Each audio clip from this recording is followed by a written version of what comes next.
Turn your bitter into better.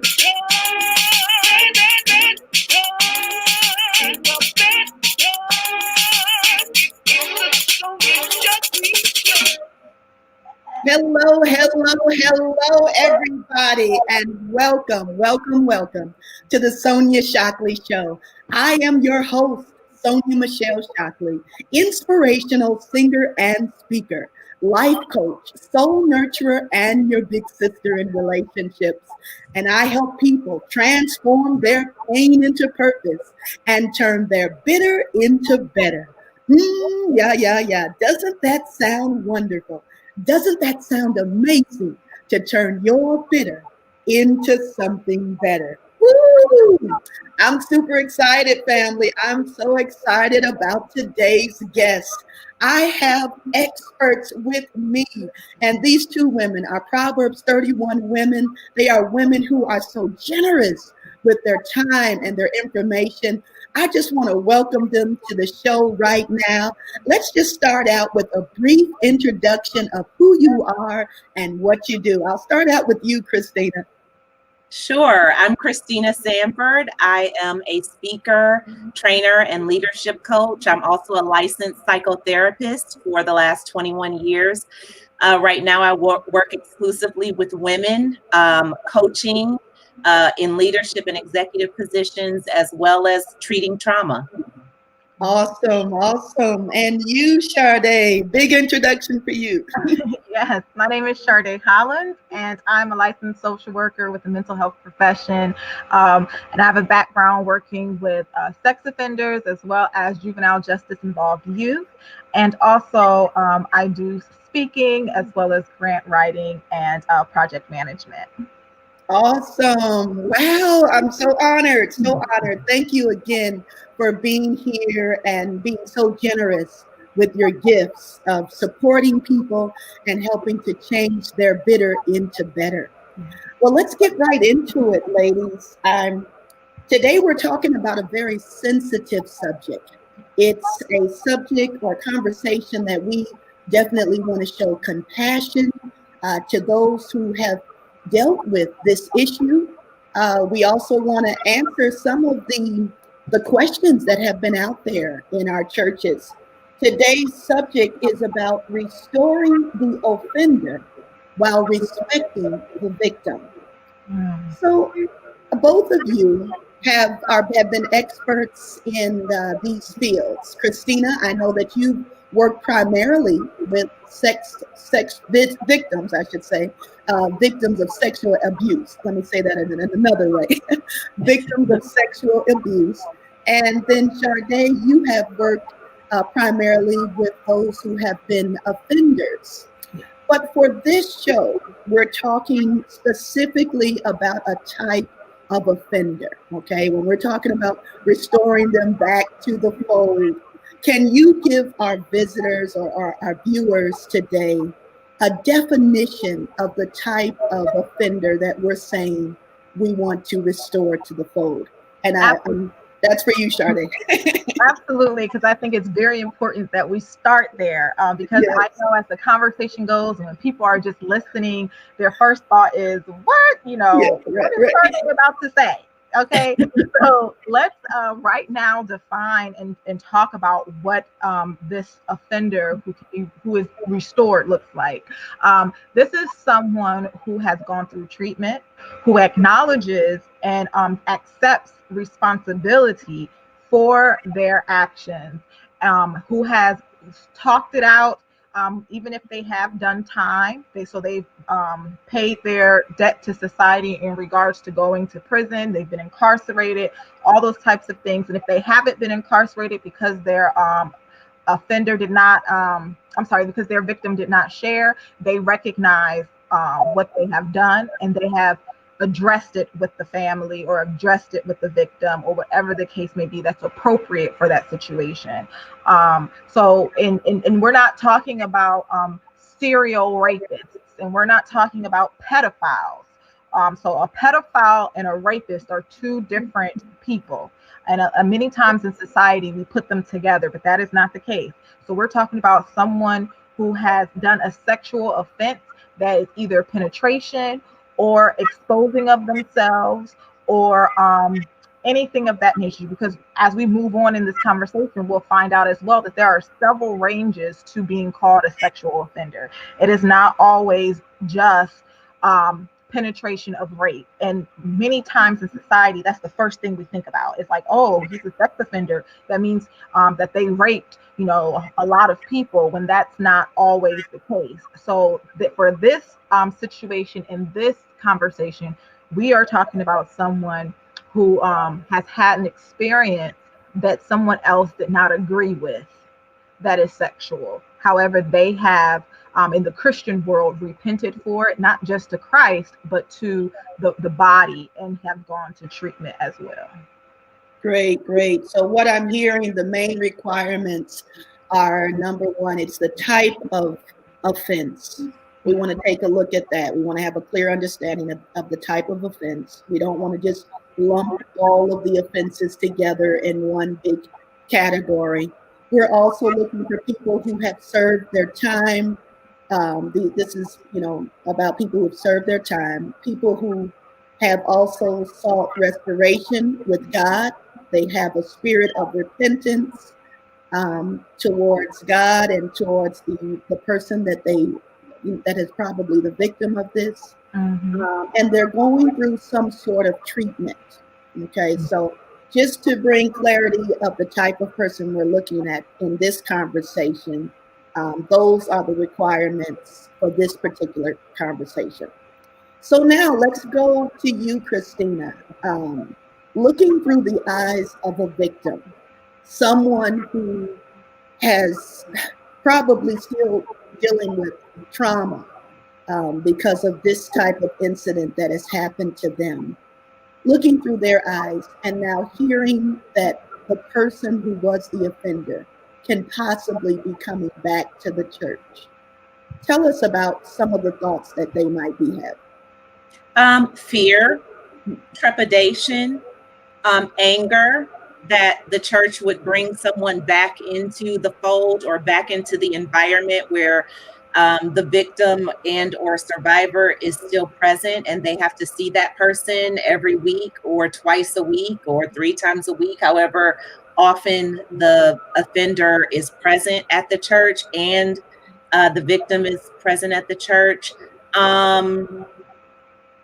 In terms of what the victim may see or feel, those are probably the 3 primary emotions that they would feel, hearing that their the predator or the abuser, the person who victimized them, is now going to be brought back, and that they will have to face them. Yes. That's good. That's good. I like how you broke that down. Thank you. Charde, you talked about treatment. What does treatment look like for the offender? Well, the treatment process actually would support what Christina is saying, in the fact that you are not to be around your victim. And so for you to disrupt their life and try to advocate for yourself that you are restored and that you are better, and it disrupts their normalcy or their treatment plan, that means that you are not ready to be restored. You are not truly repentful or remorseful or taking ownership of what you have done, because that's part of the plan. Part of the plan is recognizing that you have victims, because when you victimize someone, it's not just that person. You victimize their family. You victimize your family. There are several parts of people being a victim, and when you go through that treatment process of course, first you have to admit. Okay, so when you're doing a sex offender program, you have to be able to do an assessment, and you have to confess to the crime. You have to tell details of it. You have to share, so that as the clinician, I can hear what the patterns are. I can hear your faulty thinking, because how you tell a story says a lot about you and where you are in this process of treatment. We also want to have you do a plan as far as what are you going to do once you recognize your triggers. What is your cycle, because everybody has a trigger for everything, you know, from eating to sleeping to depression. There's a trigger for offending. So what is that cycle, your offender cycle look like? How can we disrupt that cycle? And then also we want to see how we can't do it again. You know, there's going to be people that you can't be around anymore. You know, and that sometimes includes your family if your offender was a family member, and being able to accept that when you go to a family function and they're there, it's not, oh, come on, forget about it. I know he did that, but he did his time, so let him in. No, that's not what we're saying. As the offender, I recognize that I cannot be around my victim because that puts them in a bad place. However, it is perfectly fine for me to be able to go to my friend's family event, you know, because my victim is not there. I can still be around people. It's not because I'm a danger to society, but it's because I'm a trigger to my victim. And I've gone through treatment to recognize that. And I think that's really the difference that we need to realize, that it's not about they can't be around people, is that we need to be cautious of them being around their victims. And many times, because we think that those who have sex offenses are serial rapists and pedophiles, we automatically kind of put them in a category of, oh, you can't be around people because you're going to pounce on anyone, when that's not necessarily the case for these specific individuals we're talking about today. Yeah, excellent, excellent. I love how you talked about the triggers. In fact, I want to revisit that. But first, I want to go to you, Christina. And I want to first hear some statistics about just really how serious, how prevalent is this problem? And then also talk a little bit about what the treatment is for the victim. Sure. Before we do that, Sonia, I do have a question for Charde, if that's okay. Yeah, sure, of course. I hear you saying that the perpetrator can be around people, and obviously if their offense was against a child, they cannot be around children, anyone from 0 to 17 until the person is 18.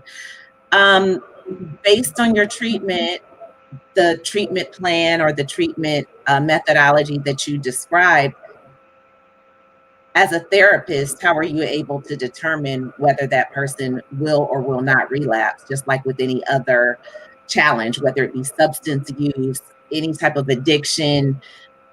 You're saying that as long as they're repentant and go through these steps of treatment, that we can, are you saying we can ensure that, or we cannot ensure it? We cannot ensure anything.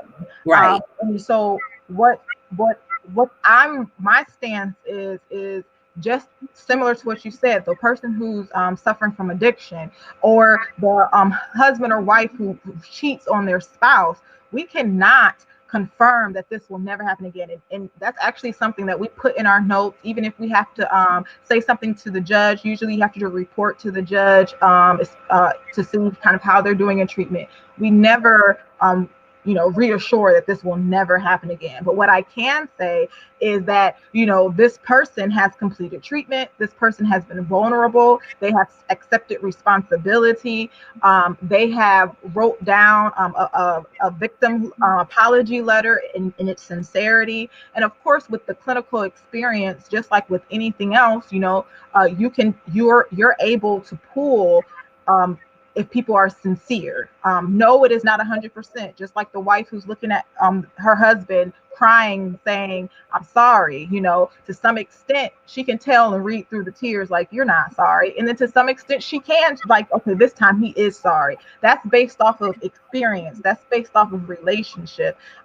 Most sex offense programs, at least, and I'm speaking for juveniles specifically, are between at minimum 9 months. And you have to go through what's called a sex offense panel. And there's 2 different panels that are in front of experts. And so it's like a whole shebang. And you don't usually pass it for lack of a better word, pass it on the first try. Because these experts, it's not just one, it's at least 3 to 5 who are sitting there who know if I may be lapsed in one area, but that expert over there caught it. And you can catch the stuff so that they're, talking out of their head or whatever the case may be. And then you can also sense when they're sincere. And of course, you have the person in the room who's been doing the day-to-day thing. But no, nothing is certain, only the coming of Lord Jesus. And we don't even know the day nor the hour for that. But yeah, I just wanted to ask that just so that our viewers understand that that's not what you're saying, that, oh, if they go through this process of treatment, then we can ensure that they're never going to abuse anyone again because they were sorry. Very good. Thank you. Yes. No, Yeah. I'm not saying that. Yeah.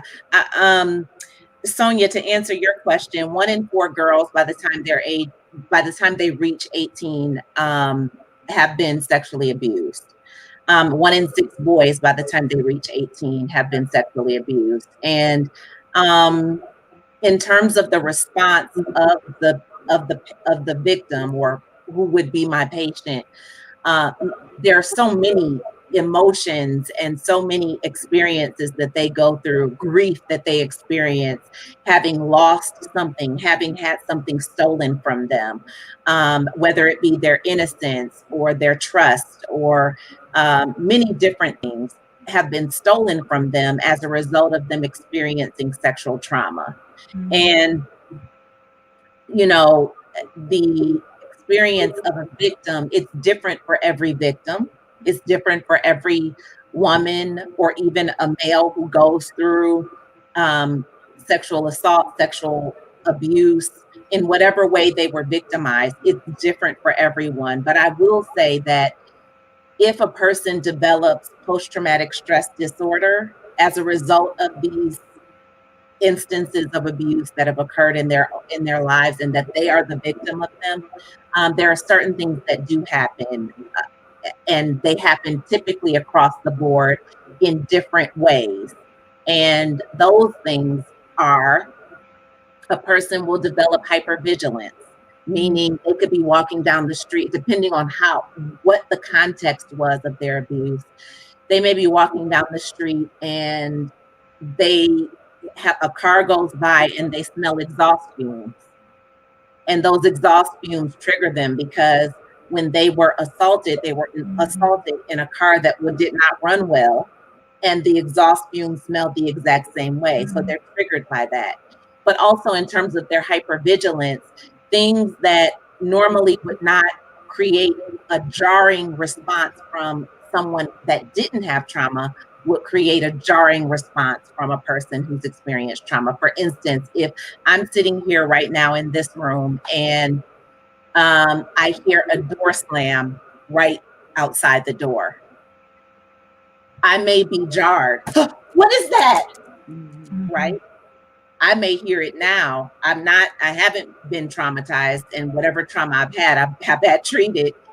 I'm not jarred by that. I'm not heightened in terms of my response. I'm not experiencing hyperarousal in that sense. So victims who have experienced sexual abuse, they do have a higher propensity for being hyperaroused, meaning that hypervigilance, that hyper-aroused sense of their senses are extremely porous, so to speak. So things that are coming into their sphere, they respond to them in an exaggerated way, or in a way that is disproportionate to the stimuli. If someone were to open the door right now, I wouldn't be afraid. But if I were in an active trauma state or trauma response, I would be afraid. Yeah. Their relationships it's difficult for them to develop intimate relationships because, first of all, when you look at the cycle of abuse and the context of how abuse happens, there's always a grooming process. The perpetrator usually identifies the victim before they even start grooming them. And so that grooming process is the trust building process that the perpetrator perpetrator develops purposely in order to ensure that they get their needs met through this person who is unaware. And so that period of time of trust building, the victim, they're not a victim yet, but they are being groomed. And they are engaged in a increasingly trusting relationship with the perpetrator. Yeah. And so why is it that the victim eventually struggles to develop intimate relationships? Because the intimate relationship that they developed with their perpetrator ended in abuse, harm, hurt, destruction, pain, fear, anxiety, emotional duress. Their relationships and their sense of reality has been disrupted.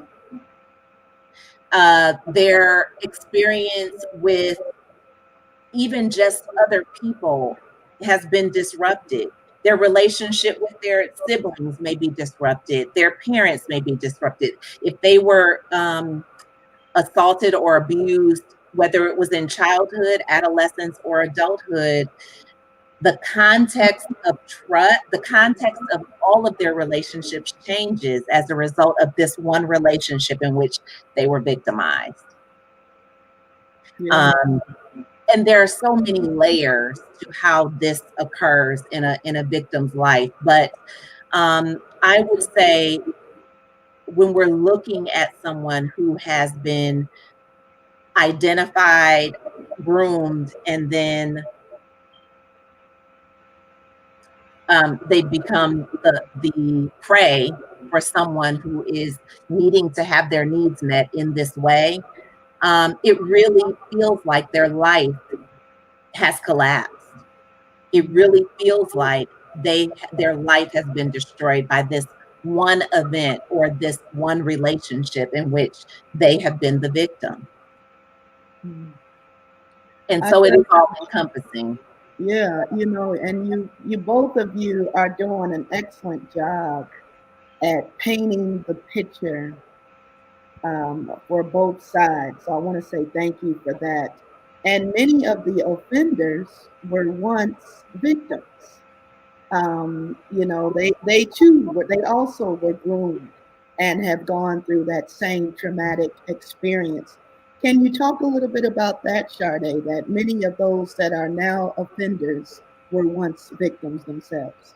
Yes, similar to what Christina said, 1 in 8 boys. Now we want to make sure that just everybody who is an offender does not mean that they themselves were victimized. However, there is a strong disproportionate number that were. So how the pain that they are inflicting on someone else they once felt, which seems like ironic, like how could you do that? But once again, if we remove the actual action and just talk about life and humanity, we literally do that in every area of our lives. We literally do something to someone else that was done to us, even though it was painful. If my parents cursed at me, I cursed at my kids. If my parents were too strict, then maybe I'm even stricter or not as strict, but that creates a whole nother problem. We're always impacted by how we were treated, and to some regards, it can cause a negative. And that's for anything in life. And so unfortunately, when it comes to these types of sexual experiences, the harm is untouchable. But I think Christina did a wonderful job going through the different things as far as what the victim feels. And very similarly, the ones who are truly remorseful are going through some similar things at one point because they too were victims. And we want to make sure that, and they have to talk about that in treatment. So that's part of the process, because that's part of what happened. I mean, I've been in situations where the pattern was the same way that you were groomed is literally how you groomed your victim. Let's talk about that. What did that look like, and why did it look that way? And really so part of the treatment is not just talking about their victims, but it's also recognize that you yourself have been victimized. And many of them don't want to acknowledge that because sexual abuse is about power and control. So I don't want to admit that I was powerless at some point in time. But that is a part of the treatment, because if you can't recognize that, then you're not ready to move forward because you still want to be in control.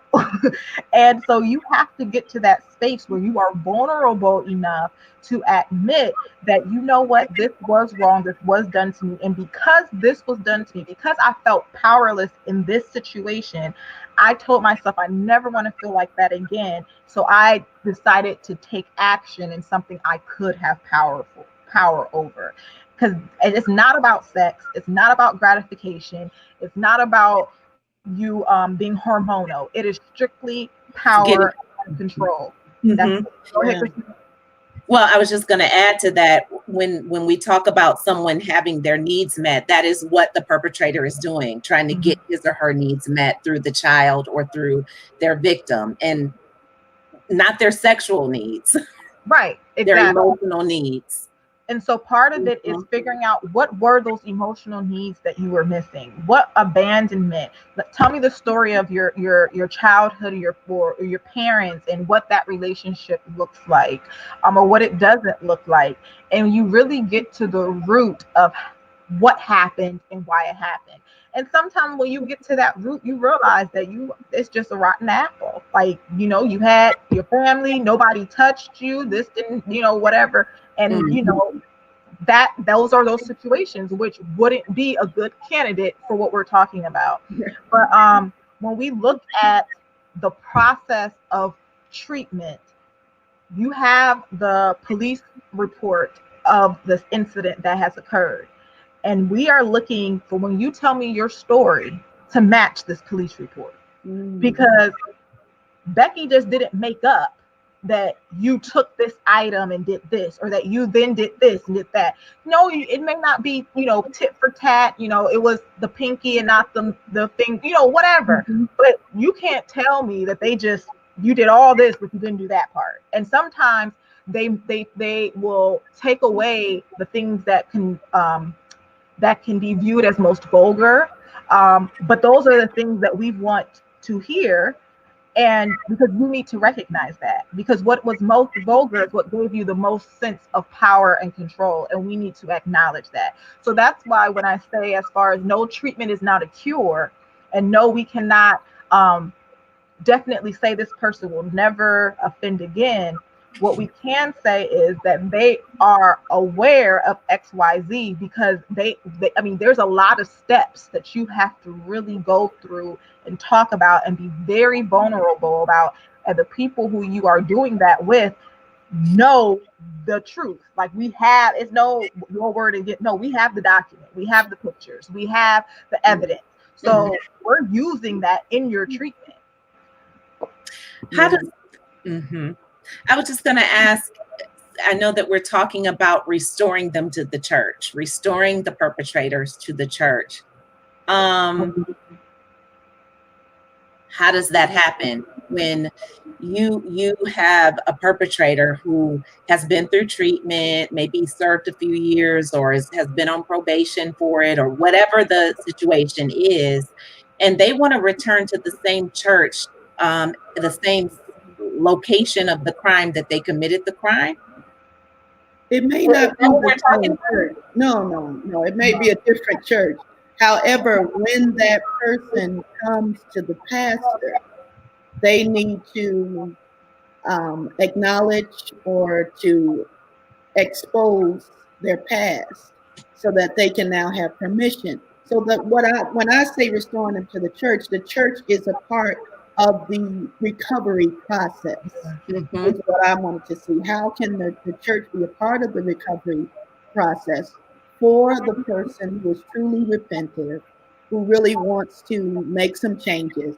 We're talking about young people, who have made a mistake, and now they still would like to have a chance at life, Again, that's why we were very specific about the type of offender we were looking at.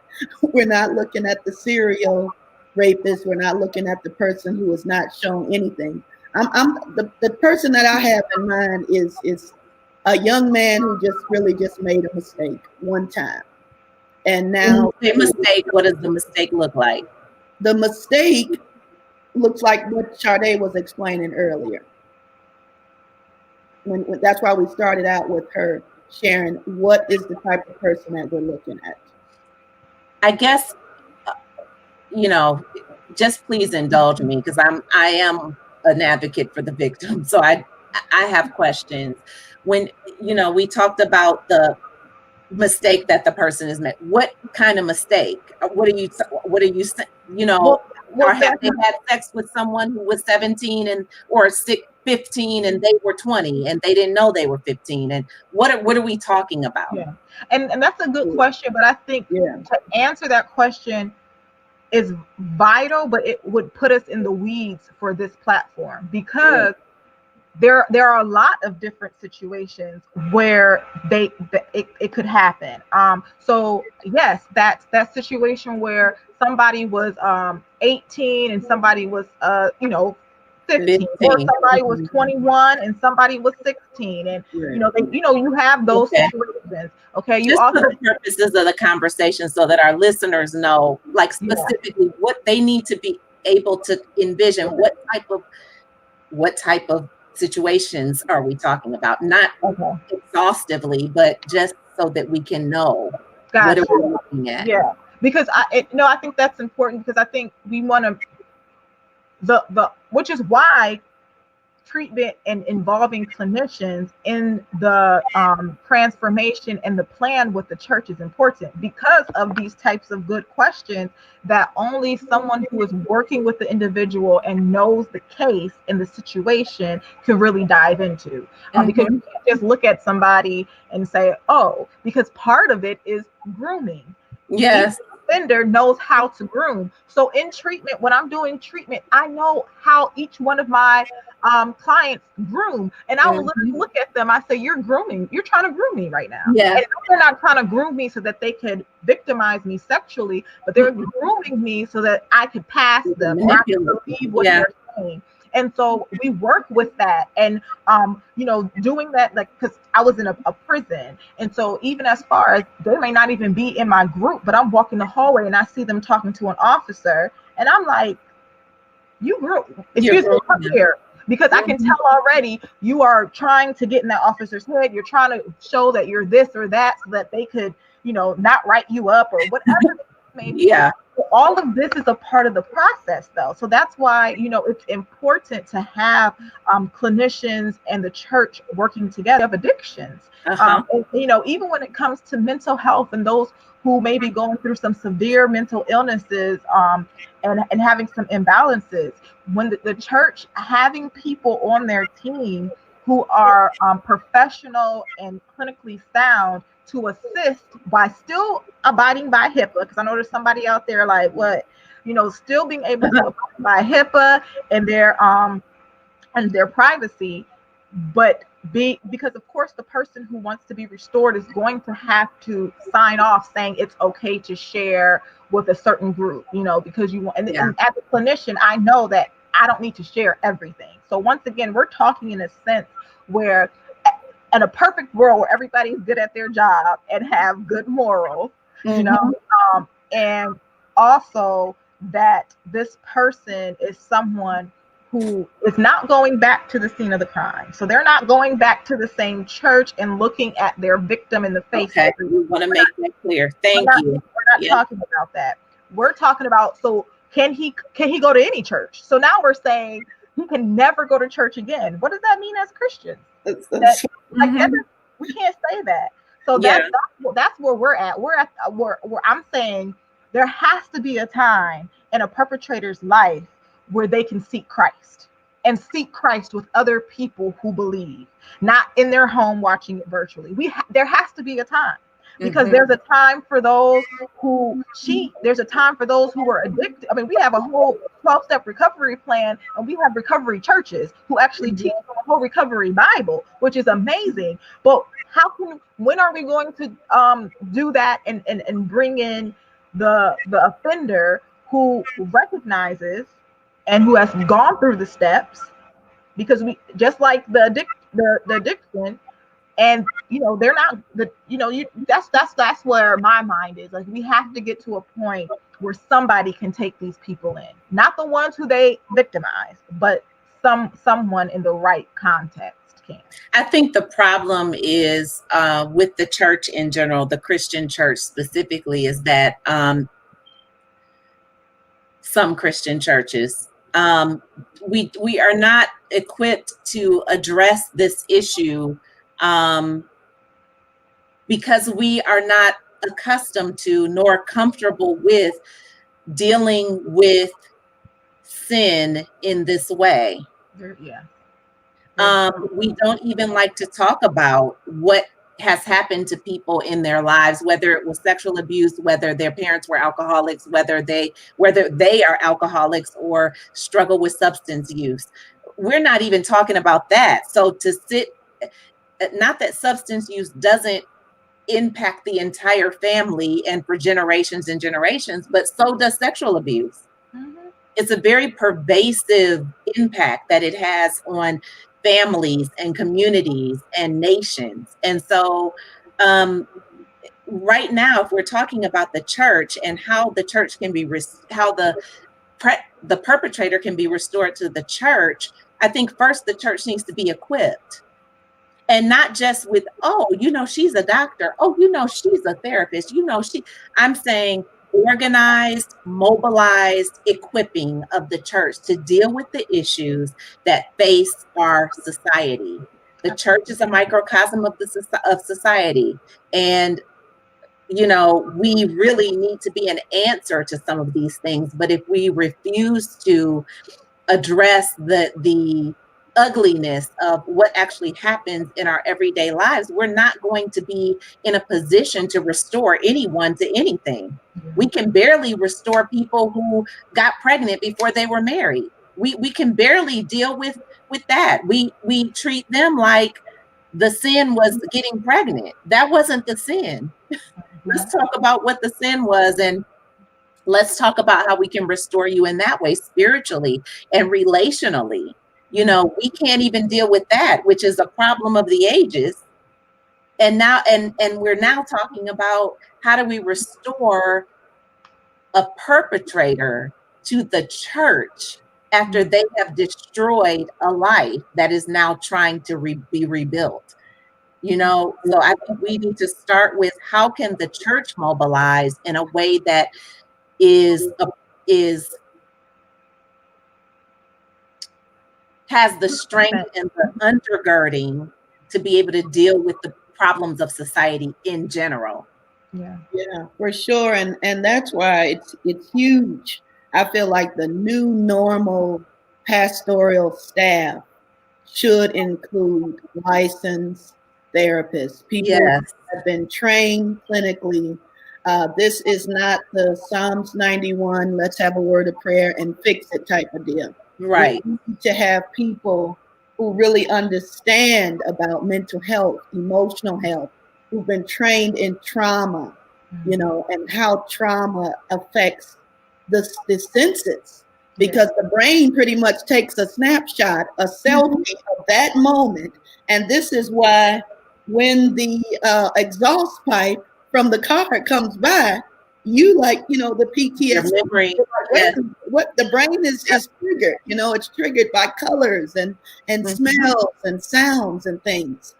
And you two are both experts. This is not my expertise. I am just willing to use my platform to just bring awareness, have the conversation. And the fact is we need to have a conversation about what is going on in our churches. People are looking for answers. You know? And this is at least, we're able to start the conversation. Now, I want to tell you to be the answer.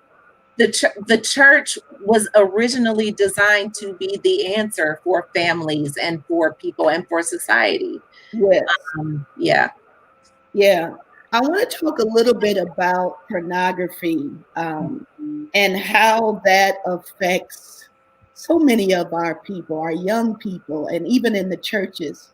The stats are so high of people who have been watching pornography, and then how this now helps to groom the predator into this fantasy of the living, of how it's even affecting some marriages. Can you talk a little bit in your experience? I'll start with you, Charde. As you're dealing with the predators, how has pornography had its place in bringing them to where they are now? Yeah, so in the sex offense world, pornography is equal to marijuana in the drug addiction world. It's that gateway. So to some extent, it is normal. There is a normalcy to it because of the society we live in. It's everywhere. It's on TV. It's whatever. But once again, there's a difference between a show that's rated PG-13 because there's a kissing scene or whatever the case may be, than someone who is spending money or who is subscribing to websites or magazines and continuously finding themselves aroused and wanting to have these fantasized sexual experiences. So it definitely is high on the list, and it actually is a part of the plan that they are not to have any pornography, that you are actually even part of like your parole is as far as your access to internet. So there are those who, when they are leaving, and part of their plan, they can't even have a Facebook or Instagram, like because of those exact things: access to pornography, access to more victims, or whatever the case may be. So yes, in society, many times we like to make things normal, like how we're making marijuana normal, but it is a gateway. It is, and we have to recognize that and just be honest about it. Yes, good. Go ahead, Christina, your thoughts. Oh, I totally agree with Charde on that. Many of the perpetrators, or who eventually some of them become offenders, they had early experiences with pornography too early. And not that I'm saying that relatively too early, in terms of like they're seeing pornography maybe at 5, 6, 7, 8 years old, and maybe being asked to do these things by their own perpetrator. So that I agree. Yeah. And if I can too, which is there comes a time where the sexualization of women is talked about often, but there we have to recognize that there is sexualization of boys as well. Yeah. And that many times we as women may not mean to, but talking to that young man in a certain type of way, in whatever way we may think it comes off, we have to start looking at that the same way if we heard an older man saying that to a young girl. Like, there are certain things, if an older man said something about a girl's bottom, we would look at him like, did he just say he has a big butt? But if my nephew's running around and got a six-pack, I'm like, okay, I see you working out, boo. Like, it's like, no. Not appropriate. No, you can't do that. And you might be doing it like you have no ill intentions whatsoever. But to the benefit of a man, there are those double standards. But that same, I may not have any ill intention, but now in my nephew's mind, this means something. Yes. Even though that may not be externalized towards me, it can be externalized in other ways towards women, where so we have to start thinking about that. And I'm speaking to myself as well, because that was something I never really recognized until I started talking and working with this population. that yes, there are those who intentionally groomed these young men who were women, but then there are also those who had no ill intent, and they were just nothing, like and they didn't necessarily do anything inappropriate. They're just joking, or like, okay, I see you working, which it's okay to say that, but we have to think like, okay, maybe it's not okay to say that because of XYZ. Because if somebody were to tell my daughter, oh, I see you getting that hourglass shape, I'll be like, excuse me. So right, it objectifies them. Yeah. And we tend to think of objectification as being something that is predicated only upon women, but young boys and young men can also be and are being objectified, which plays a role in them becoming perpetrators and offenders. So as women, we need to be conscious of that, and I don't think a lot of people are conscious of that because it's not the forefront of our minds. So I just wanted to add that point in there to make people think, let me watch how I interact with other young men. Yeah, for sure. And it's natural for a man to feel protective over a woman. So even if he's 4 or 5 years old, 6 years old, 8 years old, he naturally wants to be protected. So if a woman is now doing something with him that is inappropriate, he wants to be protective of that person. Yeah. And even though this doesn't necessarily deal with sex, but we see how many single mothers treat their son like a partner. And it may not be anything. We need to do a show on that's that. A whole nother show. But I mean, but there's so many boys who feel like a partner with mom because she's treated them like a peer and a best friend. And then when mom finally meets somebody, and now they want to make the boy be a child again, he's like, oh, wait a minute, I'm not your little boy. Yeah. Man, and so your son is not your king. Stop hashtagging me and my king. Right. Your son should not be your king. He should not be the king. And so now it's you can see how it happens in a way where sexually, how it can just, you see what I'm saying? You see the trail I'm going down. So easy. Go ahead. And how many boys don't even think of it as abuse.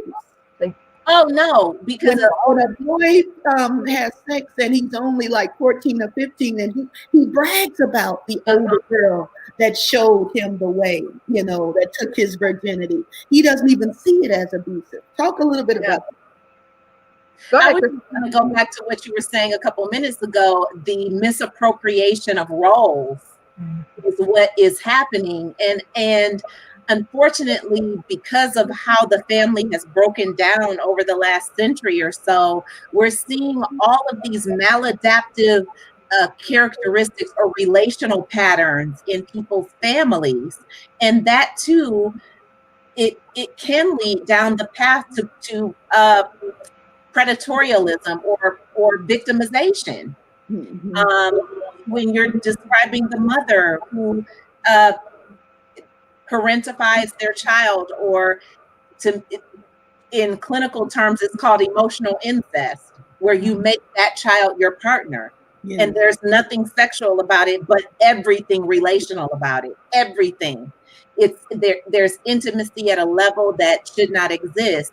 All of these things, and Charde, I'm sure you can speak to this when you do your comprehensive history on your patients, that you're seeing these things on the backdrop of what then becomes their issue with becoming a perpetrator. Mm-hmm. Absolutely. You hit it right on the nail. And part of what treatment is it really isn't about the victim. It's about everything you just said, because we have to uncover all those layers, because a lot of stuff happened in your life, and even if you weren't you weren't offended against because of through sex, like you said, with the emotion, there are so many things, and we don't recognize how it plays such a key part in how people decide to have relationships with others, whether it's through force or whether it's through mistrust. Yeah. Absolutely, yes. Yes, yeah. Well, ladies, we could talk all day, and I love both of you. You remind me so much of each other, so joyful, so informative, so generous with just who you are. I don't want to end this program without letting our viewers know how they could contact you, because you have your own programs that you offer. Christina, if you want to tell a little bit about how we can reach you, this is your website. Absolutely. Absolutely. If you want, you can go to my website at livingwatersinstitute.org. My organization is a women-focused organization. I help women to uncover their purpose and to move forward in their destiny through coaching, psychotherapy, training, and other things. So livingwatersinstitute.org. And then on all social media platforms, I'm at Christina Sanford Speaks, both on Facebook and Instagram, at Christina Sanford Speaks. And then to book you for speaking. Yeah, for speaking engagements. My media team is at booking@catchymedia.com. That's booking at catchy, KATCHI media.com. Yes, awesome, awesome. And Christina specializes in trauma. She is so gracious. She's a great person to just know, but to just see how the Lord has taken her to new heights, enlarging her territory. It's just wonderful to experience this and have a bird's eye view of both of you. And so, Charde, tell us a little bit about how people can connect with you. Yes, you can find me on Instagram at RT Connects. I have an organization called Relevant Therapeutic Connections. Many times people try to help, but we want to make sure that they're relevant, that they make us feel good and therapeutic, and that we are connecting you with the right resources. So that is what we aim to do, to link you to what matters most. Through those services, I provide training and also grant assistance by writing grants for nonprofits.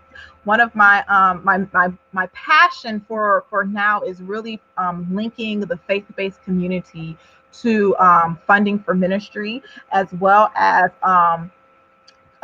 helping with training and things like that on how to do exactly what we just said, how to incorporate those mental health professionals into your everyday church experience and leadership. So if you are interested in learning more about how to expand your ministry, whether it's through funding or it's through creating like a literal program or development center through your faith initiative, it is possible, and I would love to help. So you can email me at chardehollins@gmail.com or find us on Instagram, for those who may have it, at RT Connects.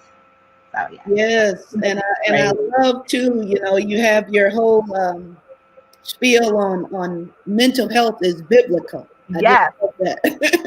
that is definitely my passion, is going and teaching the people of God that Jesus is real and therapy is biblical. Yes. That is the mantra for RT Connects, and we want people to know that you can believe in God and still have a therapist. And there are so many stories, so many concepts within the Word of God that share and tell us that there was that you can have that support, that you can seek counsel, you can seek accountability, that people were going through depression. You're not crazy. The people who we talk about every day want to say, I want to be like Job, I want to be like David, I want to be like Samson, I want to be Esther. They all have problems, okay? Like all of them. Esther is a and two of those people you said had sexual problems. I was about to say things. Esther, impropriety. Listen, and God still used her. So we look at Esther like she's a Disney princess, when that's not the case at all. This is someone who went through some turmoil, yet she still was able to get out of her head and get it in God's hands. So that's a whole other word right there. So if you're interested in making mental health real using the word of God, that's my passion in my heart right there. You got me all excited. Okay, go ahead. Yeah, oh no, hey, that's what I'm here for, to let people know about you and to know what you offer. Both of you, again, I want to say thank you for having this conversation. It was a sensitive conversation, but at least we brought some awareness to people. And for those pastors who want to reach out to you, now they know that they can reach you at Charde Hollins at gmail.com. And also for Christina, you can reach her at livingwatersinstitute.org. It's good to know that we have clinicians who are available, who understand the process. And I'm one for knowing your role, knowing your gifting, and staying in your lane. I'm okay with being in my lane, especially about a subject that I don't really have that much clarity about, but I am open to learning more about this subject. So thank you again, ladies. I want to thank all of our visitors, those who've had a chance to join us today. It's been another fantastic episode on the Sonia Shockley Show. Please take time to go to my YouTube channel and like and subscribe and share these wonderful messages of hope. I ask that you will also reach out to my guests today. Let them know by email what a blessing they've been to you. And we're so grateful for their generosity with the knowledge that God has given them. So much is given, much is required. And we see that these ladies are given a millionfold to others, helping them to turn their bitter into something better. Until next time, this is Sonia Shockley. Remember that I love you with an everlasting love. I'm always praying for you, and you take care, and God bless. Thank you, ladies.